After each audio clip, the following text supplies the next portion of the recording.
यज्ञ के लिए श्री विष्णु के लिए किए हुए यज्ञ कर्म रूप के में अतिरिक्त कर्म करना चाहिए। अन्य अन्यथा कर्म में कर्म के द्वारा इस भौतिक जगत में बंधन उत्पन्न होता है। अतः हे कुंती पुत्र, उनकी प्रसन्नता के लिए अपने नियत कर्म को करो। इस तरह तुम बंधन से सदा मुक्त हो रहोगे। ये श्री विष्णु के लिए यज्ञ रूप में कर्म करना चाहिए। हालांकि श्लोक में अगर आप संस्कृत का ऊपर पढ़ोगे तो उसमें श्री विष्णु जी का मेंशन नहीं है, लेकिन जो ट्रांसलेटर है उन्होंने लगाया है। लेकिन इसको मैं थोड़ा समझाना चाहता हूँ। श्री विष्णु का मतलब जो है यहाँ पे वो ये नहीं है कि कोई एक पर्सनालिटी है जो दिखती नहीं है, या फिर कृष्णा कोई एक पर्सनालिटी है जो दिखते नहीं है। इस यूनिवर्स में हमारे कल्चर में क्या हुआ कि जैसे कि जल देव, तो हम क्या करते हैं कि किसी भी चीज़ को जो हमें हमारे ज़िंदगी में वेलफेयर प्रोवाइड करती है, हमारे ज़िंदगी को चलाती है, बेसिक फंडामेंटल चीज़ें जैसे पानी, अग्नि, जल, वायु, आकाश, हम इन सब को देव बोलते हैं। हम इन सब को देव इसलिए बोलते हैं क्योंकि हमें रिस्पेक्ट है इनकी। हमें रिस्पेक्ट क्यों है? क्योंकि इसके बिना हम कुछ भी नहीं हैं। तो अगर कहीं पे देव का जो लिटरल मीनिंग है उसका मतलब होता है to give, to shine, right. देव, टू गिव, देना। तो बेसिकली अगर आप देव का लिटरल मीनिंग देखोगे तो it is like to provide, to shine, right. So that is that. So whatever, जब भी हमने आज से मान लीजिए 10,000 साल पहले कुछ लोग बैठे, उन्होंने वेदांता लिखना चालू किया, तो जल देव अगर है मान लीजिए, तो इसका मतलब ये नहीं कि कोई पर्सनालिटी है जो दिखती नहीं है, जो कहीं ना कहीं मौजूद है। ऐसा नहीं है। अगर आप लिटरल देव का मीनिंग देखोगे तो वो है टू गिव। तो हमने जल को देवता बुलाना चालू कर दिया। क्यों? क्योंकि हमारी ज़िंदगी में उसके बिना हम कुछ नहीं हैं। अगर हम पानी ना पिए 3 दिन तो हमें पता चलेगा कि उसकी क्या वैल्यू है। तो हम इसके बिना जिंदा नहीं हैं। सूर्य देव, क्या है ये पृथ्वी सूर्य के बिना? सूर्य देव, सूर्य क्या देता है? Energy, light, gravity. अगर सूर्य अपनी ग्रेविटी रोक ले तो क्या होगा इन जितने भी प्लैनेट्स हैं सोलर सिस्टम में उनका? तो आप पावरफुल हो बिकॉज ऑफ दीज देवतास। देवता का मतलब ये नहीं है कि कोई पर्सनालिटी है। देवता का मतलब ये है, लिटरल जो मीनिंग है, to give, to shine, to provide. Surya Dev, Vayu Dev, ठीक है। तो वायु देवता, तो वायु देवता। हम अब जैसे 10,000 साल पहले अगर आप जाओगे तो वहाँ पे इस तरीके से रिस्पेक्ट देके बात करी जाती थी। हमारे यहाँ कोई भी अगर बड़ा होता है तो हम उसका पैर छूते हैं, हम हमेशा उसको रिस्पेक्ट देते हैं, हम नमस्ते करते हैं, प्रणाम करते हैं उनको। हम कहीं पे भी जाते हैं, अगर समुंदर में भी समुद्र देव के पास जाओगे तो आप, वो भी बहुत कुछ दे रहा है आपको। वहीं से तो सब निकले हो। ये लाइफ कहाँ थी? पृथ्वी पे थी नहीं पहले। सबसे पहले तो पानी से स्टार्ट हुआ ना। तो बेसिकली जो बोला जा रहा है, लोगों ने क्या किया कि लिटरल जो मीनिंग है उसको भूल गए और कहानियाँ पकड़ ली लोगों ने। तो अब एक चीज़ मैं आपको यहाँ पे जैसे बताना चाहूँगा। जैसे यहाँ पे लिखा हुआ है कि, अच्छा एक और एग्जांपल मेरे माइंड में बहुत अच्छा है, वो ये है कि जैसे कि हम कोई भी, आपने देखा होगा इंडिया में कभी भी अगर वाहन खरीदते हैं, कोई भी बाइक खरीदते हैं, कोई भी जिस पे हम कार खरीदते हैं या बाइक खरीदते हैं, तो आप देखोगे कि लोग आगे की तरफ उसका टीका लगाते हैं।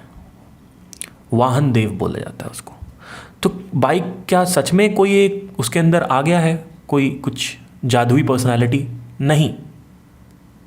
ऐसा इसलिए होता है क्योंकि we have this habit from last 10,000 years to respect whatever is giving, whatever is providing us. जो कुछ भी हमें अगर देता है, बाइक हमें साधन देती है, हमें यहाँ से वहाँ जाने के लिए जल्दी से पहुँचाती है, तो हम उसको रिस्पेक्ट कर रहे हैं। तो आपने देखा होगा इंडिया में बहुत सारे लोग टीका लगाते हैं और फिर उसका प्रणाम करते हैं, फिर उसके बाद उससे कुछ भी चालू होता है, क्योंकि वो चीज़ हमें हमारी ज़िंदगी में बहुत बड़ी वैल्यू प्रोवाइड कर रही है। श्री विष्णु के लिए यज्ञ रूप में, तो यज्ञ बाद में देखते हैं, पहले देखते हैं श्री विष्णु के लिए यहाँ पे क्यों यूज़ किया है। श्री विष्णु मतलब होता है सुप्रीम कॉन्शियसनेस। कॉन्शियसनेस एक ही होती है। ऐसा नहीं है कि कॉन्शियसनेस जो इंसानों में है वो तो इम्प्योर है और जो इंसानों में नहीं है, बाहर स्पेस में मौजूद है, वो प्योर है। Consciousness is consciousness. और स्पेशली अगर आप कॉन्शियसनेस नहीं भी देखोगे, इसको एज अ एनर्जी देखो। एनर्जी एक ही है, उसी एनर्जी से पेड़ पौधे, जानवर, पानी, जल, धरती, अग्नि, वायु, सारे तत्व, इवन स्पेस, इवन इंसान, सब वही एक एनर्जी है। सिंपल वही एक एनर्जी है।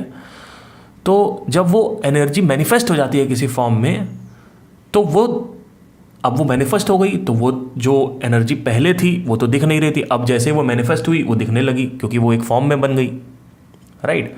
तो जब वो नहीं दिखती है तो हम उसको बोलते हैं श्री विष्णु जी, और जब वो दिखने लग जाती है तो हम उसको देव बोलने लगते हैं, ठीक है।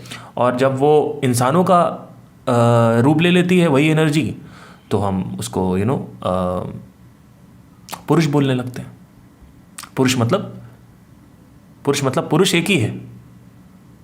पुरुष एक ही है। पुरुष का मतलब ये नहीं कि मैन, स्त्री और पुरुष, यानी जो मैन है और वुमेन है वो दोनों को एक ही बोला गया भागवत गीता में। पुरुष, जहाँ भी पुरुष यूज़ होगा समझ लो वहाँ पे इंसान बोला जा रहा है, यानी ह्यूमन बींग्स बेसिकली इंग्लिश में। तो श्री विष्णु के लिए यज्ञ रूप में कर्म करना चाहिए।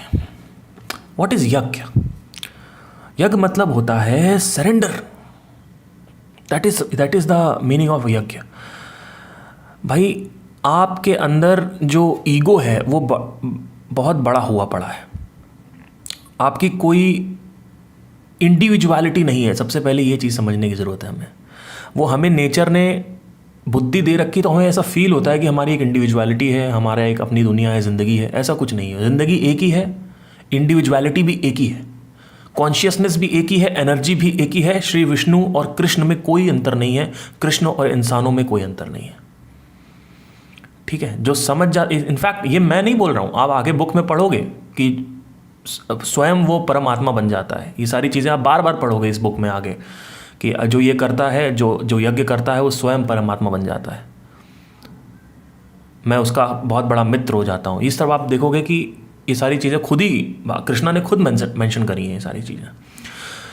तो व्हाट इज़ यज्ञ?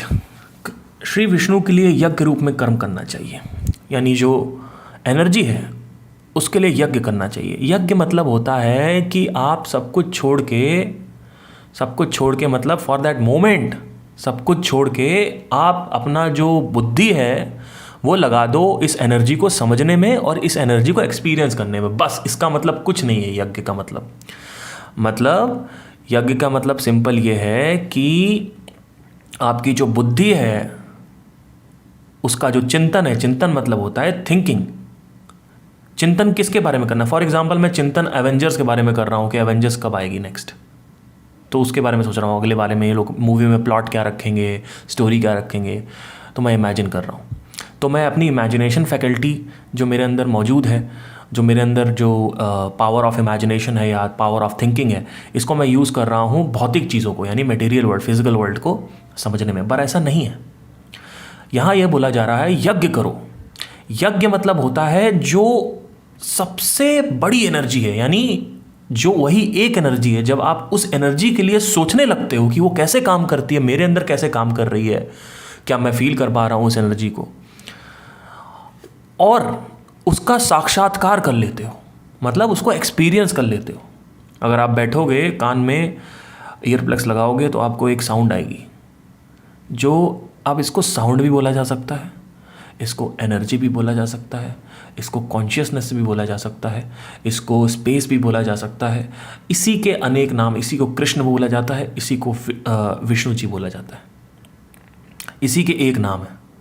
इसी से मल्टीपल, ये एनर्जी क्या है, पहले ये फॉर्मलेस होती है, फिर ये इसके अंदर कुछ क्योंकि ये लिविंग कॉन्शियसनेस है, तो उसके बाद ये फॉर्म्स लेना चालू करती है। तो पहले सटल फॉर्म होते हैं, मतलब छोटे छोटे, यानी बैक्टीरियाज, अमीबा, पैरासाइट्स, धीरे धीरे फिर वो वही फॉर्म्स धीरे धीरे ग्रॉस में आने लगते हैं, बड़े होने लगते हैं, धीरे धीरे धीरे धीरे बड़ा होगा, और बड़ा और बड़ा और बड़ा और बड़ा और बड़ा, एकदम से बहुत बड़ा बना दिया जिसको डायनासोर बोलते हैं।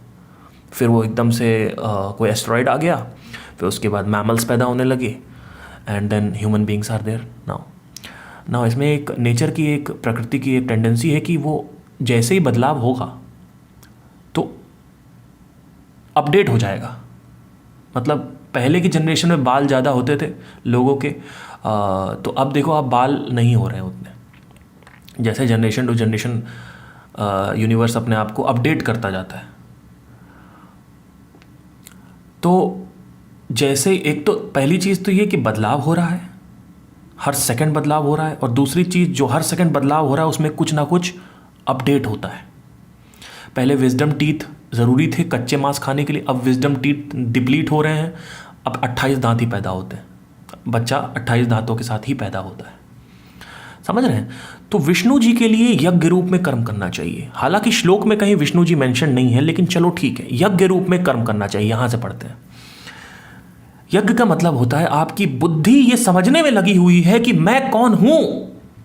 आपकी बुद्धि इस एनर्जी को समझने में लगी हुई है कि ये एनर्जी मेरे अंदर कैसे काम कर रही है और मैं क्या हूं, और बाहर जो कुछ भी हो रहा है, मतलब आपका चिंतन सिर्फ जो आपका सेल्फ है उसके लिए होना चाहिए, यानी आपके लिए होना चाहिए। आपका सेल्फ भी कहना गलत होगा, क्योंकि यहाँ पे सेपरेशन हो जाएगा, एक हो गए आप, एक हो गया आपका सेल्फ, तो यहाँ पे ये बोलना गलत है। जो आप हो उसकी क्या अस्तित्व है, उसका क्या हकीकत है, क्या एग्जिस्टेंस है उसकी, जो रियल आप हो, उसको समझने में लॉजिकल माइंड को लगाना होगा। जब आप लॉजिकल माइंड को लगाओगे तो उसको बोलते हैं बुद्धि, कि आप अपनी बुद्धि यूज कर रहे हो, और इसको एक्सपीरियंस भी करना है। वो कैसे? आप मेडिटेशन में जाओगे, बैठोगे, सुनोगे कि वाइब्रेशन अंदर जो है जिससे साउंड निकल रहा है, अच्छा यही है, ओके। जो आप देखोगे उसको सुनते रहोगे तो आपका जो मन है एकदम शांत हो जाएगा। तो जब आप साक्षात्कार करोगे, यानी जब आप मेडिटेशन करोगे इस साउंड पे, या फिर आप किसी भी अगर आप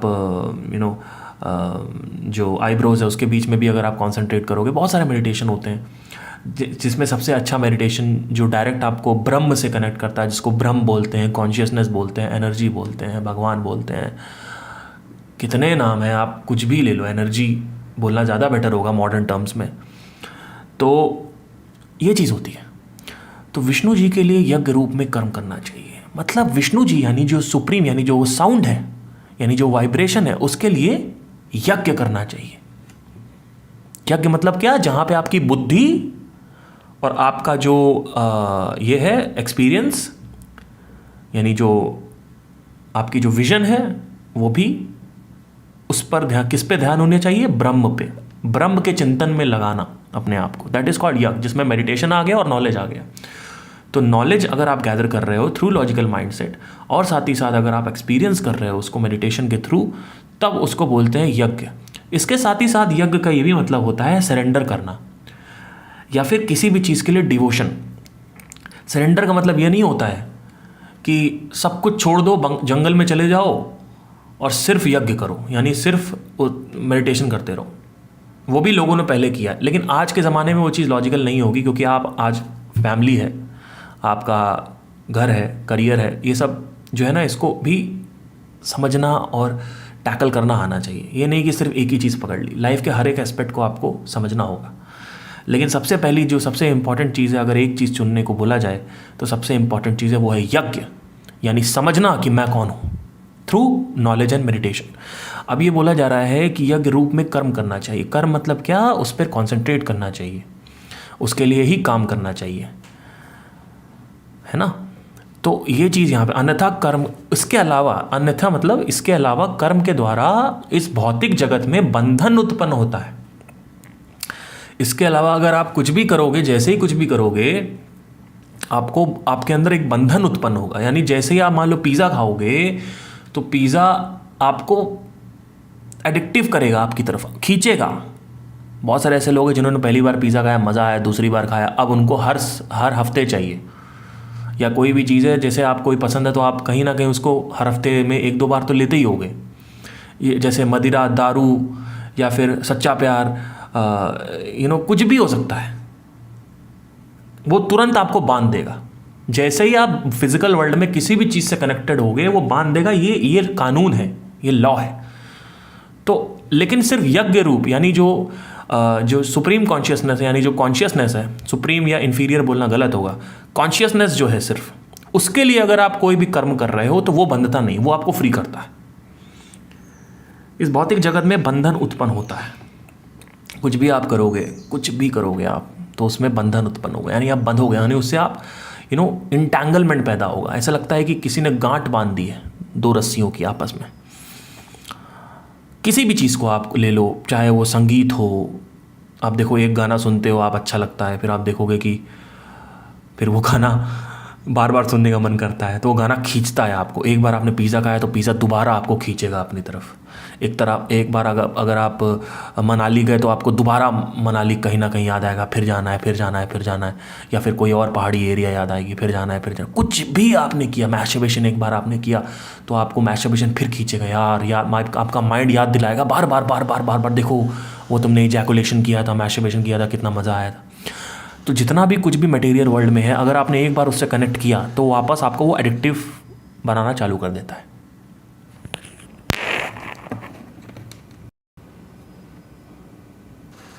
समर्पण मतलब मेरे पास जो कुछ भी है, पहली चीज़ तो ये कि वो मेरा नहीं है। मैं आपको इसको थोड़ा सा समझाऊंगा अभी। कैसे नहीं है? आप कहोगे कि भाई मैंने इतनी मेहनत करी और सारा पैसा मेरा ही तो है, ये पैसा और किसका पैसा है? ये आपका पैसा है ही नहीं। मेहनत आपने करी है, क्योंकि ये पैसा अगर आपका सच में होता तो मान लीजिए आपने 500 करोड़ रुपए पूरी ज़िंदगी में कमाए, उसमें से आपने 200 करोड़ रुपए लुटा दिए, मान लीजिए, मतलब इन्वेस्ट कर दिए या फिर कहीं खर्च कर दिए। 300 करोड़ आपके अकाउंट में पड़ा हुआ है, वो भी आपका है, लेकिन अब आप मर गए। ठीक है, अब क्या हुआ? क्या वो 300 करोड़ आपके साथ जाएगा? तो क्या वाकई में वो जो कमाया था आपने, वो पैसा आपके लिए था? क्या वो रेंटेड नहीं था? क्या वो रेंटेड नहीं था? क्या आपने उसको एक तरीके से किराए पे नहीं ले रखा? इस दुनिया में कुछ भी आपका नहीं है। हो सकता है कि आप जो ज़मीन पे कागजात आपने लिखवा लिया है तो ज़मीन आपकी है, आपको लगता है, लेकिन 50 साल बाद वो किसी और की हो जाएगी। तो क्या है आपका भाई? तो इसीलिए कृष्ण बोल रहे हैं कि यज्ञ करो। यज्ञ मतलब ये नहीं है कि भाई अभी इसी वक्त 27 साल की उम्र में सब छोड़ दो, सब समर्पण कर दो, सन्यास ले लो। सन्यास मतलब होता है सब छोड़ो, to put down everything, to put down your weapons, that is called सन्यास। सब छोड़ दो। That is not what he is trying to convey over here. Life में जब आप कहीं बैठते हो, मान लो जो कहीं पे आप कहीं कुछ चिंतन कर रहे हो, किसी चीज़ का चिंतन मतलब होता है किसी चीज़ के बारे में सोच रहे हो। अभी मैं आपसे बात कर रहा हूँ मान लीजिए, और अभी मेरे अकाउंट में जो पैसा पड़ा हुआ है उसकी मेरे चिंता आती रहे मेरे दिमाग में, तो क्या होगा? क्या मैं आपसे सही से बात कर पाऊँगा? नहीं कर पाऊँगा। क्या मैं इस श्लोक को समझा पाऊँगा? नहीं समझा पाऊँगा। मेरे घर वाले क्या कर रहे हैं, है ना? या फिर वो चीज़, वो बंदा मेरा है, वो बंदी मेरी है, वो पैसा मेरा है, उसके बारे में मैं सोचता जा रहा हूँ आपसे बात करते करते। तो क्या हो पाएगा? क्या मैं आपसे बात कर पाऊँगा? नहीं कर पाऊँगा आपसे बात। यज्ञ का मतलब होता है to leave everything for that moment. Maybe you are doing meditation, maybe if you are trying to do meditation and you are trying to focus on your breath, let's say, और उस समय आपके अंदर ये हो रहा है कि यार शेयर मार्केट में पैसा लगाना है, अब वो चल रहा है आपके माइंड में, तो इसका मतलब अभी उसका जो इच्छा है वो ज़्यादा बड़ी है। आपके ब्रेथ की जो फोकस है, जो नाक पे है आपके, मान लीजिए आपको विपासना मेडिटेशन करना है, उसमें क्या होता है कि नाक पे आपको फोकस करना होता है, ब्रेथ पे, ब्रेथ अंदर जा रही जो उसकी सेंसेशन है उसकी मान लीजिए आपको फोकस करना है। तो वो जो फोकस करना है उसका डिज़ायर उस समय सबसे बड़ा होना चाहिए। अगर उसके अंदर करते वक्त अगर आपको मान लीजिए शेयर मार्केट में पैसे लगाने हैं, इसका डिज़ायर है, तो फोकस नहीं हो पाएगा। यज्ञ क्यों करना है भाई? जिससे फोकस कर सको आप। यज्ञ का मतलब होता है कुछ टाइम के लिए, जब तक आप फोकस कर रहे हो तब तक के लिए छोड़ दो, समर्पण कर दो सब कुछ। बैठो, अंदर से बोलो सब बेकार है। जब मैं बैठता हूँ मेडिटेशन में तो सबसे बढ़िया तरीका होता है फोकस लाने के लिए कि सब बेकार है, बोलना चालू कर दो। अंदर ही आपका जो थॉट है चाहे हिंदी में इंग्लिश में, सब बेकार है, सब बेकार है बोलना चालू कर दो। तो क्या होता है कि डिज़ायर जो होता है, वो जो मोमेंटम बना होता है, क्योंकि आप मान लो आप शेयर मार्केट से आए काम करके, आप शेयर मार्केट में काम करते हो, आप शेयर मार्केट से आए, अभी आपको थॉट्स जो हैं वो उसमें चल रहे हैं कि आगे की प्लानिंग क्या है। तो उसको थोड़ा सा स्थिर करने के लिए आपको यहाँ पे अंदर से अफर्मेशन देनी पड़ेगी, सब बेकार है, सब बेकार है, सब बेकार है। तो जिससे आपका फोकस किस पे आ सके, मुझ पर आ सके। मुझ पर किस पे? जो कृष्णा की बातें हैं उस पर। व्हाट इज दिस मैं? आपके खुद के ऊपर, क्योंकि आपको खुद को जानना है। खुद को जानने से बड़ा कोई भी गोल नहीं है इस दुनिया में। सबसे पहली चीज होती है when you are very young, you should know what are you. You should be identified not with the body, not with your country, not with your state, not with your country, not with your continent also, like you are Asian, that is Caucasian. No. You should be identified with the cosmos. ब्रह्मांड से identification होनी चाहिए आपकी। अब आप कहोगे कि हाँ समझ लिया, ठीक है मैं यूनिवर्स हूँ। नहीं भाई, ऐसे नहीं होता है। आपको साबित करना होगा, आपने आपके माइंड को आपको दिखाना होगा, एक्सपीरियंस कराना होगा आपको माइंड, ना कि थ्योरी में, एक्सपीरियंस कराना होगा। और फिर जब एक्सपीरियंस हो जाएगा तब आपको अपने लॉजिकल माइंड को यूज़ करना होगा इसको लॉजिकली समझने के लिए कि ये कैसे होता है, कि मैं ब्रह्मांड कैसे हूँ भाई, मैं तो यहाँ बैठा हुआ हूँ। तो आपको ये समझना होगा। तो यहाँ क्या बात हो रही है? अगर आपके लिए सबसे इम्पोर्टेंट आपका काम हो जाएगा, जो पैशनेट होगा, पैसा है मान लीजिए, तो पैसा ही से रिलेटेड ही थॉट आएंगे।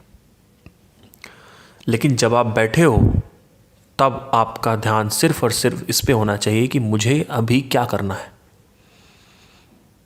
यज्ञ का मतलब होता है समर्पण। समर्पण पूरी जिंदगी के लिए नहीं कि सब छोड़ दो। समर्पण मतलब होता है तब तक तो समर्पण करो ना भैया, जब तक आप अपने अध्यात्म कर रहे हो तब तक तो समर्पण करो। तो that is what it is telling over here. किसी एक चीज में अपने आप को फोकस लाते हैं तो इनिशियली आपका माइंड जो है वो रिजेक्ट करता है उसको। फॉर एग्जाम्पल जिम, तो आप जिम में गए तो आपका माइंड कहेगा यार आज तो यार ये भी उठाना पड़ेगा, वो भी उठाना पड़ेगा, क्या यार है, तो आपका माइंड रिजेक्ट करेगा। चलिए पहले दूसरे दिन नया नया है तो नहीं रिजेक्ट करता, लेकिन तीसरे दिन से तो मैं मान सकता हूँ रिजेक्ट करता है।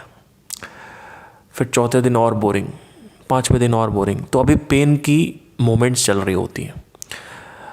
उसके बाद क्या होता है, धीरे धीरे शुरू में आपका माइंड बिल्कुल एकदम एक्सेप्ट नहीं करेगा, टोटल डिक्लाइन करेगा और पेनफुल एक्सपीरियंस क्रिएट करेगा अंदर आपके। आफ्टरवर्ड्स व्हाट हैपन्स, 1 महीना बीत जाता है, 2 महीना बीत जाता है, 2 महीने जिम कंटिन्यूस आप गए जैसे तैसे। आपने कहा कि अब मैं कल जिम नहीं जाऊंगा, तो आप देखोगे कि 2 महीने से आदत पड़ी हुई है शरीर को, तो आप देखोगे कि आपको अच्छा लगना बंद हो जाएगा। आप कहोगे यार अच्छा नहीं लग रहा है,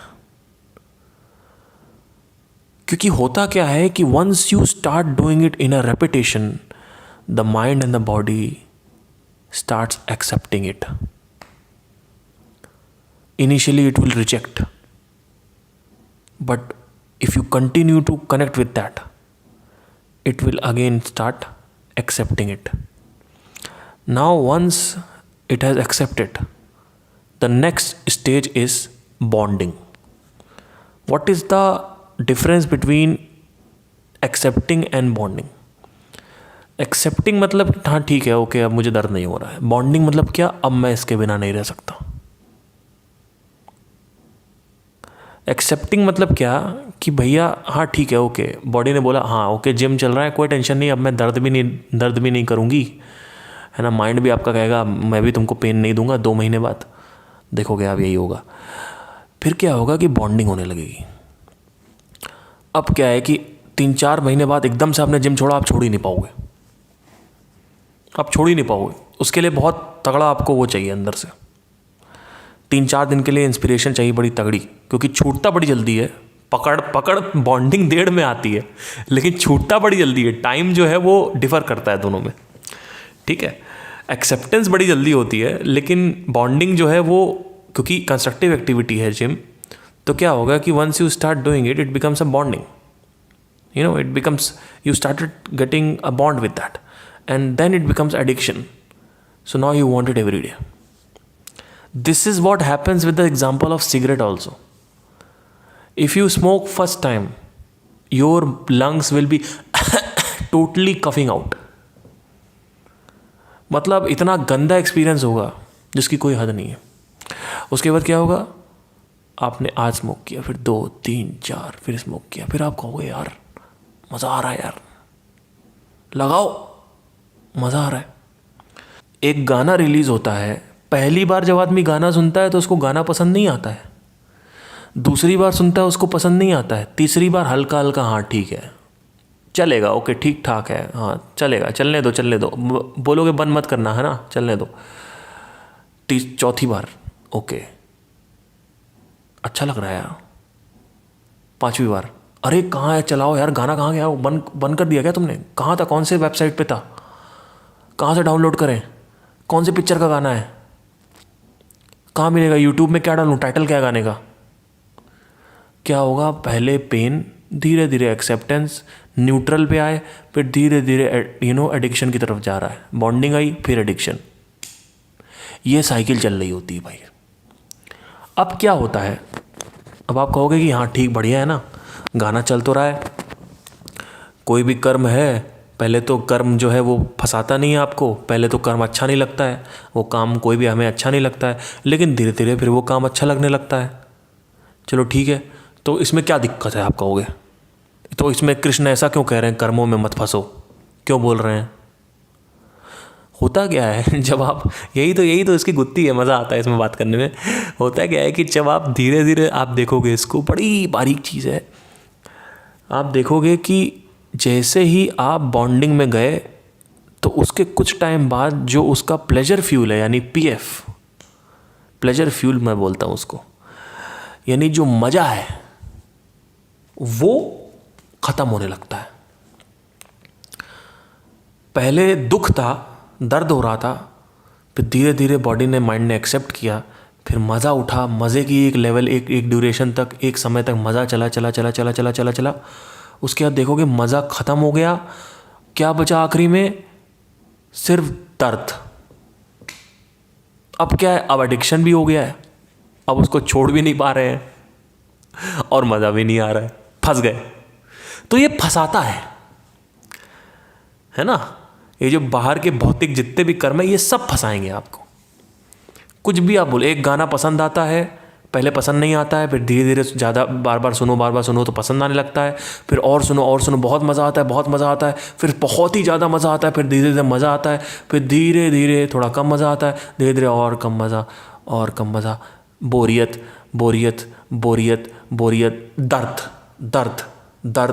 दर्द, ये साइकिल चल रही होती है। और दर्द को भी अगर आप आगे लेके जाओगे तो आगे का भी मैं बताना चाहता हूँ आपको। उसके बाद होता है एंगर, जो कि आगे के श्लोकों में वर्णन किया है। इसमें बोला है कि क्रोध ही है, आदमी के अंदर सिर्फ क्रोध होता है।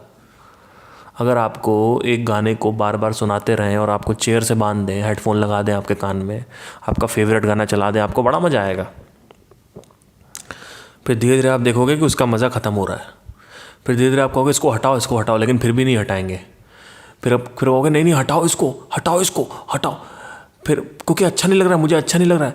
फिर आप थोड़ी देर बाद अगर आपको गाना सुनाते रहना तो आप चिल्लाने लगोगे, आप गाली बकने लगोगे, आप उल्टा सीधा बोलने लगोगे कि हटा क्यों नहीं रहा तुम, हटा इसको।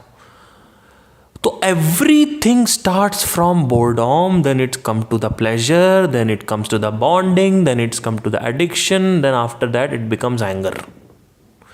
The last stage is anger. तो अब क्या सभी लोग तो भाई, हमें एंगर तो दिखते नहीं है भाई, सभी लोग के अंदर तो, not everybody around us is angry. So क्या कृष्ण झूठ बोल रहे हैं? नहीं। नाउ अभी आपके पास चॉइस है, गाना आपने सुना, प्लेजर आया, जैसे ही बोर हुए गाने को छोड़ दिया, ये आपकी चॉइस थी। नहीं छोड़ते तो एंगर आता। अब क्या है कि उसको छोड़ा, अब इसको पकड़ा, इसको छोड़ा, कुछ और पकड़ लिया, कुछ और मतलब क्या, नया गाना पकड़ लिया, या फिर कुछ नई डिश पकड़ ली। आप डिश का भी एग्जांपल ले सकते हो। आपको शुरू में दाल चावल बड़ा पसंद है, मसाला डोसा बड़ा पसंद है, फिर आप देखो कि धीरे धीरे सबसे बोर हो गए, लेकिन अब आपके पास चॉइस है कि आप मसाला डोसा खाना चाहते हो कि नहीं चाहते हो। आपको ज़बरदस्ती अगर मसाला डोसा रोज़ खिलाते जाएं तीनों टाइम तो आपको गुस्सा आने लगेगा। तो लेकिन मसाला डोसा आपने छोड़ दिया, आपके पास चॉइस है, आपने कुछ और पकड़ लिया। तो अब आप कहोगे भाई तो क्या दिक्कत है, कुछ नया नया पकड़ते रहेंगे, क्या ज़रूरत है जानने की मैं कौन हूँ, क्या ज़रूरत है ये सब अपने आप को समझाने की हाँ मैं ही ब्रह्मांड हूँ, क्या ज़रूरत है ये सब इतनी मेहनत करने की। उसका भी आंसर है, वो उत्तर ये है कि एक टाइम आएगा कि जो आपका जो स्टिमुलसेस है, ये जो आप ले रहे हो, ये जो अलग अलग आप चीज़ों के, वस्तुओं के मज़े लेते हो, चाहे वो इंसान हो, चाहे वो कोई ऑब्जेक्ट हो, कुछ भी हो, एक दिन आप देखोगे कि आप कुछ भी बदल लो,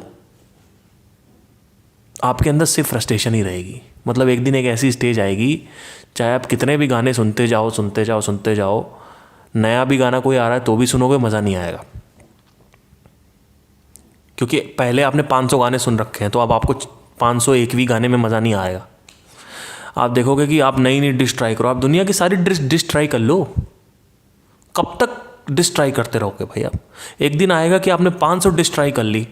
मान लो आपको पिज़्ज़ा पसंद है, 1 महीने आपने पिज़्ज़ा खाया, फिर बोर हो गया, फिर आपको मान लीजिए चिकन पसंद है, फिर आपने चिकन खाना चालू कर दिया, बोर हो गया, फिर आपको ये पसंद है, आपने ये खाना चालू कर दिया, बोर हो गए। तो आप कहोगे कि ऐसे चेंज करते रहो, क्या फ़र्क पड़ता है, चेंज करते रहो। वैसे ही लोग जी रहे हैं अभी इस समय।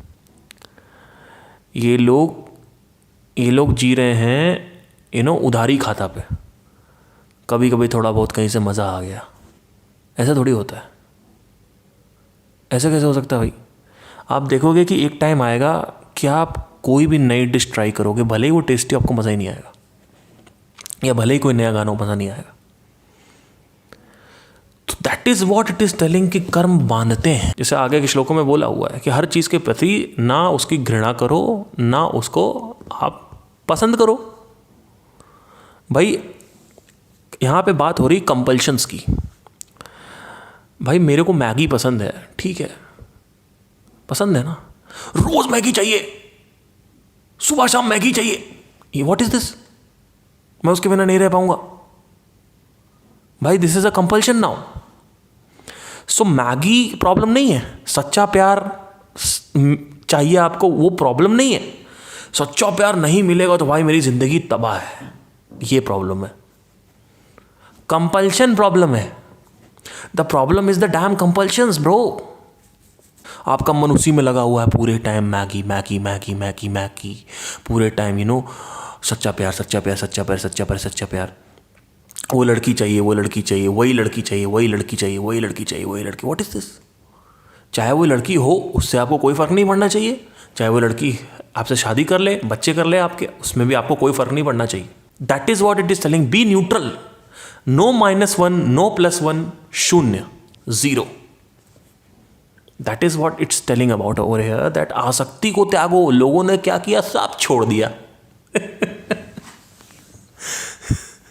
लोगों ने सब छोड़ दिया। कहाँ छोड़ रहे हो, माइंड को छोड़ दोगे क्या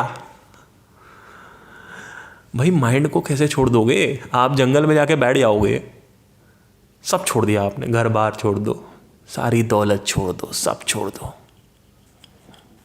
कुछ मत करो, जंगल में बैठ जाओ जाके। तो ये नहीं करना है, आपको बैठना है, आपको समझना है कि ठीक है क्या बोला जा रहा है, कैसे बोला जा रहा है। आपको सिर्फ समझना नहीं, ये नहीं कि भागवत गीता पढ़ना है सिर्फ, ये बहुत बड़ा खतरनाक चीज़ है। लोग अपने एक्सपीरियंस से नहीं सीखते, लोग भागवत गीता से, कृष्ण के एक्सपीरियंस से सीख रहे हैं, वो भी ठीक है। कृष्ण जी जो बोल रहे हैं वो बिल्कुल सत्य बोल रहे हैं, सच बोल रहे हैं, लेकिन आपको अपने एक्सपीरियंस से भी सीखना होगा।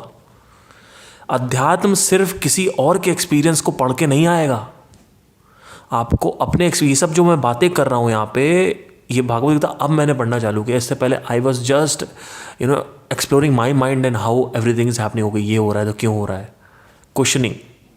सो बेसिक क्वेश्चनिंग से आप सीख सकते हो। That is what he is telling over here. यज्ञ इज नॉट अबाउट हवन, कि उसमें बैठो एक जगह हवन, उससे आपको क्या फ़ायदा होगा? आपके अंदर थॉट ओवर थिंकिंग चल रही है, स्ट्रेस चल रहा है, दुख चल रहा है, मिजरी चल रही है, उससे आपको क्या फ़ायदा होगा भाई? करते तो हैं लोग, कोई फ़ायदा होता है क्या? तो वो यज्ञ की बात नहीं हो रही है यहाँ पे। यहाँ पे जो यज्ञ का रियल मीनिंग है, अगर आप देखोगे, ये मैं नहीं बोल रहा हूँ भाई, ये रियल मीनिंग है। आप रिसर्च कर सकते हो व्हाट इज़ यज्ञ। यज्ञ का मतलब होता है टू सरेंडर, समर्पण कर दो। भाई आपका है क्या कुछ?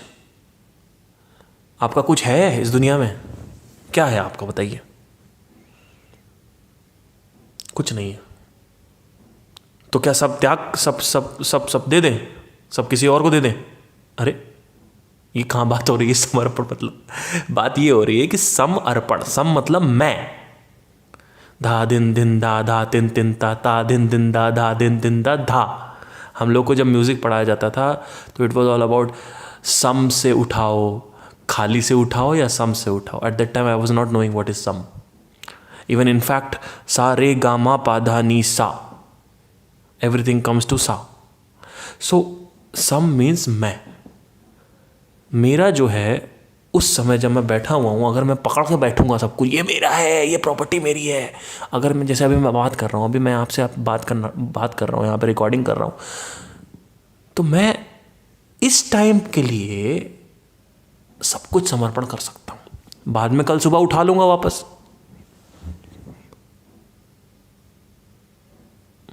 और साथ ही साथ मेरे अंदर ये भी समझ होनी चाहिए कि अगर मेरा कुछ भी, ये मेरा नहीं, अगर मैंने अपने पैसे से बाइक खरीदी, कार खरीदी, वो सब कुछ मेरा नहीं है, वो सब छूटेगा। क्योंकि उस पर अगर आप पकड़ के बैठोगे तो गए फिर। क्योंकि अगर आपने पकड़ के बैठा, आप उसको पकड़ के बैठे और कल को आपकी बाइक पे कोई स्क्रैच मार के चला गया तो आपकी तो हालत ख़राब हो जाएगी। यही प्रॉब्लम होती है लोगों की। बाइक खरीद लिया, कार खरीद लिया, प्रॉपर्टी खरीद लिया, सब पैसा मेरा है, हाय पैसा हाय पैसा। अरे भैया पैसा नहीं होगा तो क्या करोगे? फांसी लगाओगे? यही करते हैं लोग। बहुत सारे ऐसे केसेस हैं, लोग फांसी लगा लेते हैं, पैसा ख़त्म हो जाता है सारा, तो उड़ जाता है, कहीं बर्बाद हो जाते हैं। तो आपको एब्सोल्युटली अंडरस्टैंडिंग होनी चाहिए कि ये सब कुछ मेरा है पर मेरा नहीं है। मैंने मेहनत किया है, मैंने खून पसीने देख करके इसको कमाया है, फिर भी मेरा नहीं है, नहीं है मेरा। क्योंकि आज मेरे को गोली मार दे कोई तो ये मेरे साथ जाएगा नहीं। सच में अगर कुछ मेरा होता तो मेरे साथ चला जाता, और जो आपका होता है वही जाता है आपके साथ।